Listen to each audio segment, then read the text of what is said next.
Hi, my name is John Henry Smalls from Georgetown, South Carolina, and very proud of it. My family originated in the United States from the Walkermore Neck of Georgetown County.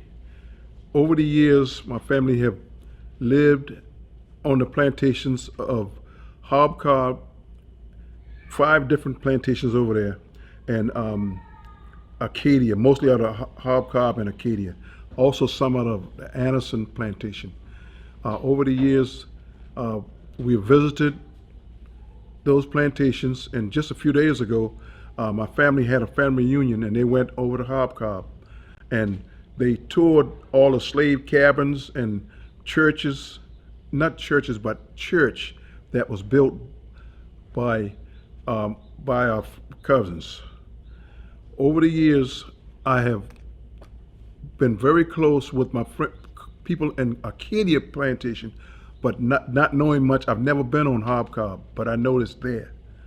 In that area, most of my folks that died during the times that we were able to identify, they are buried on a hill. As soon as you cross the bridge, leaving Georgetown, going toward Paulus Island. In Acadia, I used to, on the weekends, my cousins and Pauline Great used to pick us up in a pickup truck and take us to Acadia, and we'd stay over there all day and play. And over the years, people ask, well, why you always want to do things for everybody and not take care of yourself? But I can't forget where I came from. I never forget that Pauline shouldn't have to do it, but she would take us over there, and she spent time with us. When our mothers had to work, fathers had to work, and she wasn't working. She worked in the plantation system, but she would take time, and right now, that's one reason I try to give back to the community as much as I can, because of the things people have done for me over the years. Coming back to Georgetown, for some reason I seem to want to go to the boulevard, which down on the end of Front Street, and I sit in my car there, and some people come by and they'll stop and they started speaking. And one day I was speaking to a guy, and he said, well, you know, I used to live right on the corner. Oh, that's on the corner of Prince and East Bay. And he said, we used to play, there was some guys used to live across the street, and we used to play with them, and we used to play on the White Sand. The White Sand is a little area right across East Bay Street, and the sand was beach sand, and when you walk, you dig a hole before you get a foot deep, it would fill in because the water, the tide, water level will fill it back in. And I'm trying to remember him, and I couldn't remember him, and he kept talking, and kind of found out that we actually grew up together, but didn't know him. And plus, that was during segregation. But he was not, and he was white, and I was black. But we still enjoyed each other, but I didn't remember it. Growing up in the community that I lived in and grew up in, it was called Slab Town. The reason it was called Slab Town because after slavery, I can't remember the guy's name, but he built a sawmill down in that area east of Meeting Street, back to the water. It was, and also down that way on east of Meeting Street, in the Front Street, there used to be a boat landing. The ferry used to come in down that way, and the people that, after slavery, they came across the river into Georgetown proper. And when they did that, they used the wood from the trimmings of the trees that they made timber out, and used those wood, and they made, that was called a slab. So they used those to build their houses. And that's the area that I lived in. I've never lived in my, growing up, never lived more than three blocks from the rivers, from 3 of the 5 rivers. And the rivers were good because everybody in our village, they were fishermen. Everybody that lived there, and when they would go out to sea to fish, they had different seasons. They had shrimp season, shad season, sturgeon season, then they had oysters and clam. And when they would do that, they would go out. It was a hard job, and it was tiresome and bothersome to them. But that's the occupation that they had, and we were told coming up that whatever happens, you're gonna be a fisherman because that's all that's here. A fisherman, to be a fisherman, and over the years, all I knew that I was going to be a fisherman. That was my heritage, to be a fisherman. And when I guess around 6 or 7 years old, I would go every day that I wasn't in school.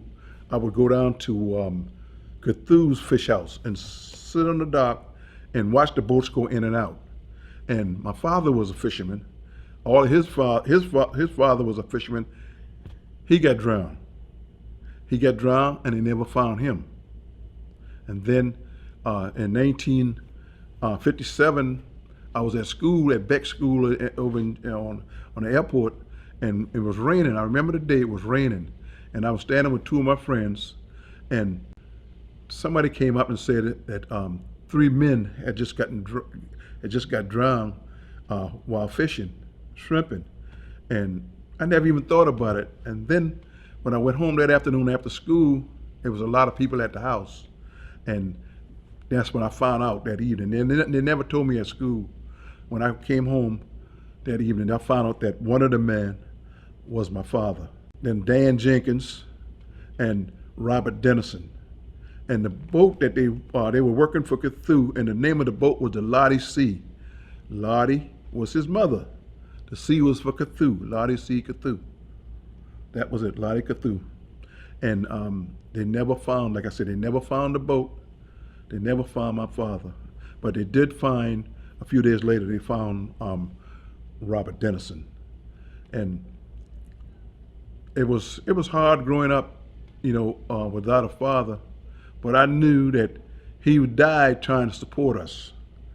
Our family, we never gave up. This monument, when I came back to Georgetown from working with General Motors in Willow Run, Michigan, and I came home and everything was named.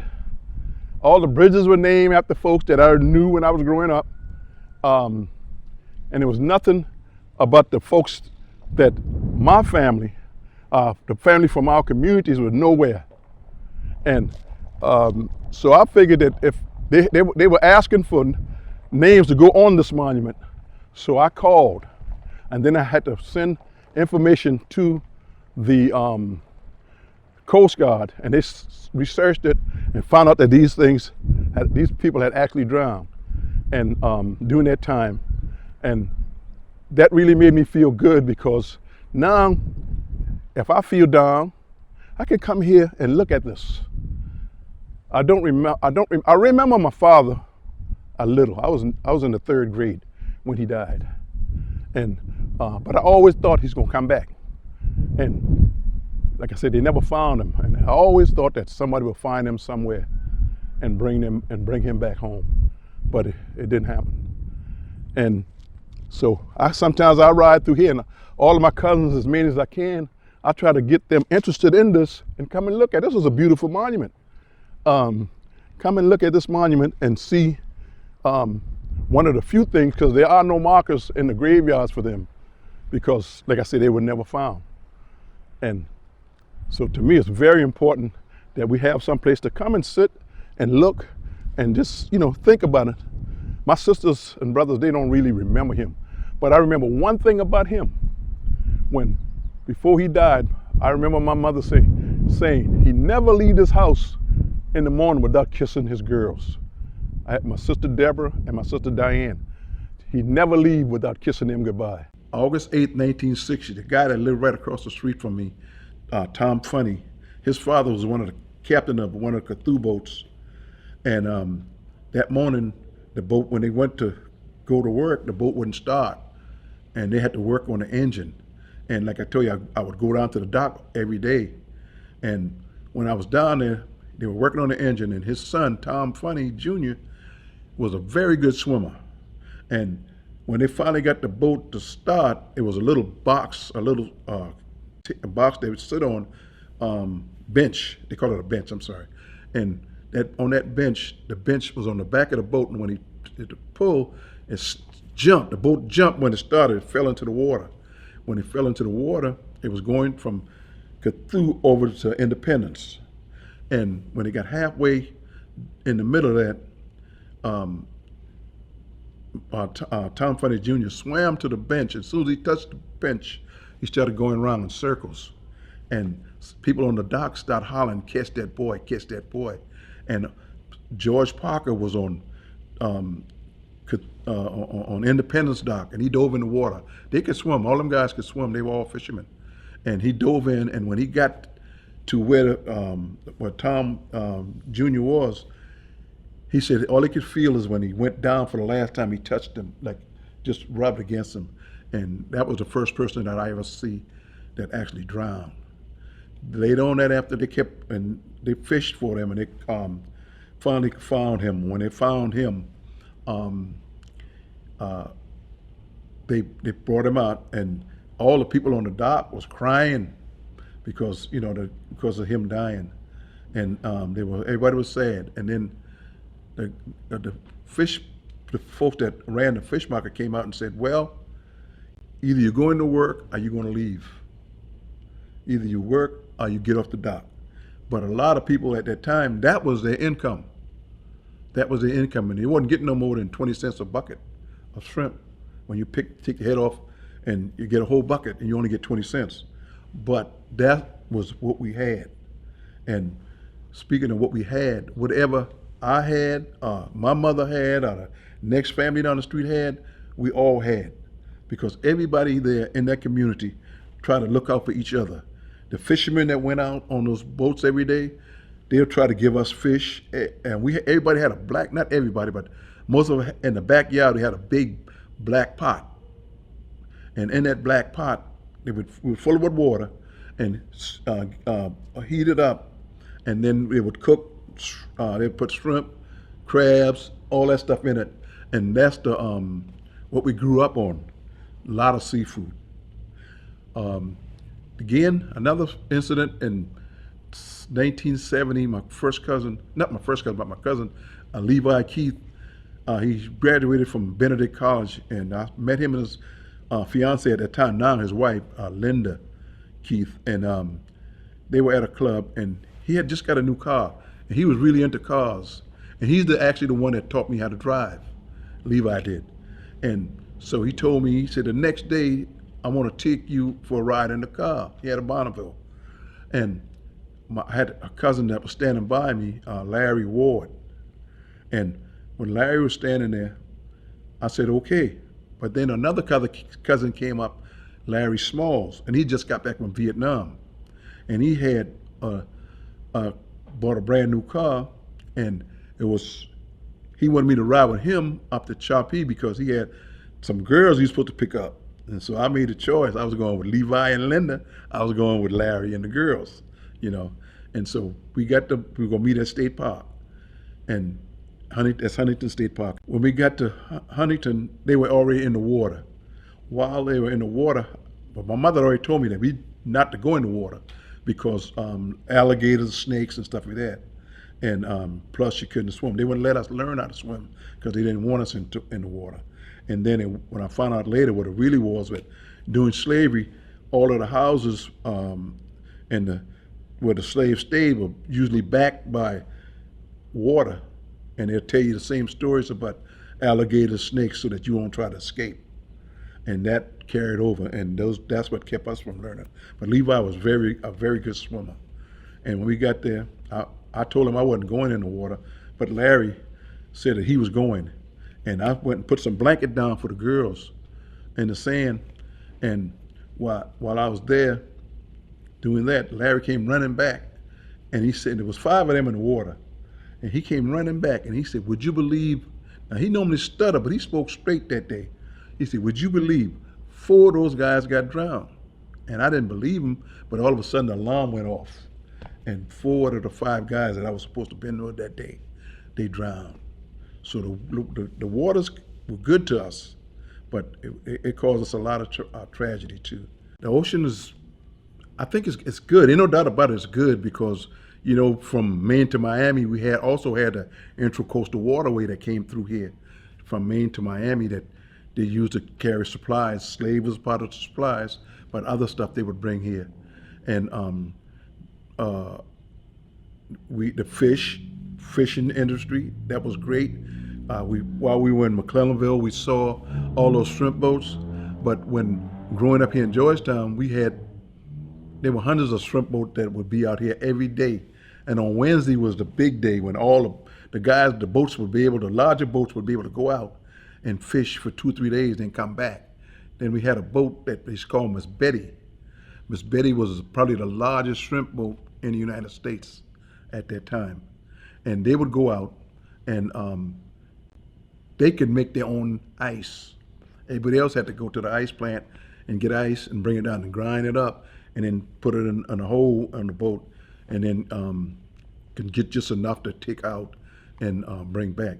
But the rivers have been good to me. The river's been good to my family. I had a story that I couldn't tell, but my uncle, he was one of the guys that I told, well, I didn't mention it here, but he did shad season and sturgeon season. And he was one of the ones that they made a boat, they made a houseboat, and he made it out of the same slabs from the sawmill, and put it on a sled, and they would pull it out to the river where they had their nets anchored in the water, and then they would stay there on the houseboat, which was just on logs and a cabin, and they had a stove in there to try to keep warm, and and they would they did that, and then when the tide came down, where they were supposed to check their nets, they checked their nets, and they might come back that day or they may come back the next day, but the river at that time was the way of life for us. That's what we ate, stuff that came from the river. The river did take a lot, but it gave a lot. My folks, my uncle, the story I was trying to tell a minute ago is like he worked on the shad boats, and what he did, like they would work all week and got paid on Friday, and on Saturday, 12 o'clock Saturday. And you want to know why I know? Because 12 o'clock Saturday, I would come down, he would come from Cthulhu, walking down the street. He got money now, see? My father was dead, and my cousins, Levi and Willie Joe, their father was dead. They died from TB. They had TB. My grandfather died from TB during that time. And he'd get paid at 12 o'clock, and one day I just happened to be walking down St. James Street. He was coming from out Cthulhu, and he said, "Boy, what you doing out here?" I said, "I'm just walking." He said, "Come here," and he gave me a quarter. Man, I was so happy. That was a lot of money, man, a quarter. And then, so where do you think I was the next week? The same street at the same time. And after about 3 weeks, 4 weeks, I told Levi. And so Levi, I said, "But you can't be on the same block now. You got to be a block behind me." And we coming down, he saw me, "Come here, boy, give me a quarter." And then, "What you doing back there, Levi?" And he gave him a quarter. And Levi had another brother, Willie Joe. And when Willie Joe come up, he told Willie Joe, so he said, "You got to be a block behind. I don't be in the same block, We got this, and he would give us, all three of us, a quarter. And that was a lot of money during that time. And he made it off the rivers. I think of slaves and Gullah. The people came from Africa, West Africa. Most of the slaves did, and then some came from other parts of Africa, and they had to communicate with each other. The communication, and they were all different languages. And when they brought it together, that was considered the Gullah Geechee. And then also, when people in the slaves that went to New Orleans, they actually brought a lot of the Gullah back down to this area around Savannah first, I think. And then, like I said, we were going not the slave trade, but the rice fields were from Jackson, North Carolina, to Jacksonville, Florida. Yeah, and so that mean that Georgia's in between. So all those different places had to mix to try to get a language that they could understand, and and that's where the Geechee when they got together, and then the New Orleans connection, all those got together, all those different languages, and they came up with the Gullah Geechee culture. Did I ever relate to Geechee? When we were growing up, we didn't hear Geechee, we heard Geech.